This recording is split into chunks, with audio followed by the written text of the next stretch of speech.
Dans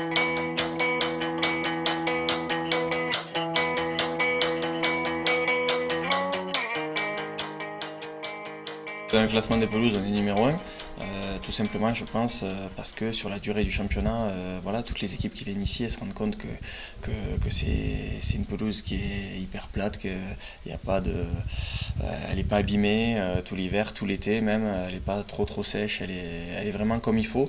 Dessus, on est sur un gazon végétal traditionnel. Par contre, dessous, c'est un mélange de sable siliceux, de bouchons de liège, les parties noires que l'on voit là, et de milliers de fibres synthétiques, petites fibres synthétiques mélangées dedans.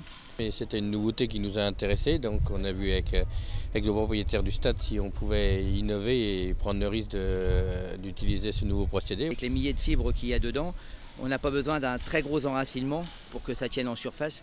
Le peu d'enracinement que l'on a se prennent dans ces fibres et font une résistance à l'arrachement supérieure à la normale. Où on va pouvoir se permettre à court terme de jouer régulièrement dessus sans regarder.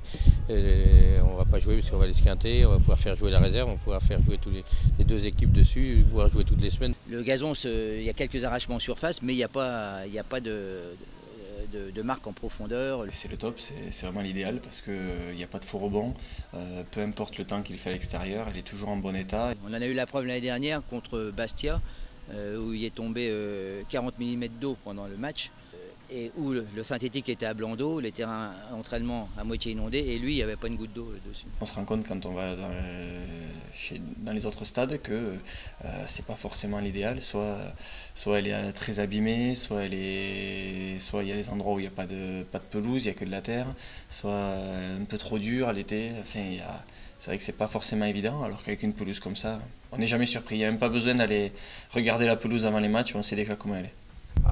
C'est plus cher qu'une pelouse normale, mais on a bénéficié d'une première, donc on s'en est pas trop mal sorti.